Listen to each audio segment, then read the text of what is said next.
আজ হচ্ছে সেই দিনটা, যেই দিনটার জন্য আমরা দুজনেই অনেক দিন ধরে অপেক্ষা করছিলাম এবং তার তোড়জোড় শুরু করে দিয়েছিলাম।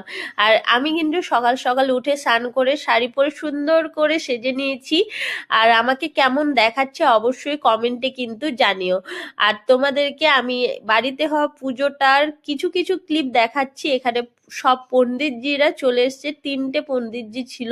আর আমারও এই পুজোতে বসার কথা ছিল, বাট ব্যাড লাক আমার, যে আমার পিরিয়ড হয়ে গেছে, আমি পুজোতে বসতে পারিনি।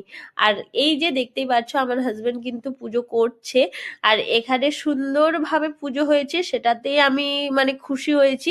আমি বসতে পারিনি তো কি হয়েছে পুজো করতে। তো যাই হোক, সুন্দরভাবে পুজোটা সম্পূর্ণ হয়েছে। আর তোমাদেরকে একটা দারুণ জিনিস দেখাবো। এটা হচ্ছে সিঙ্গার করা হয়েছিল শিবজিকে, দারুণ করে সাজানো হয়েছিল। তোমাদের কেমন লাগলো জানিও। আর এখানে হচ্ছিল হোমযজ্ঞ রাত্রিবেলা। আর এটাই ছিল আমাদের বাড়ির পুজো। তোমাদের কেমন লাগলো অবশ্যই জানিও। আর শিবরাত্রির দিন কাদের কাদের বাড়িতে পুজো হয়েছিল অবশ্যই কিন্তু কমেন্টে বলে যেও। পুজোটা খুব ভালোভাবে সম্পূর্ণ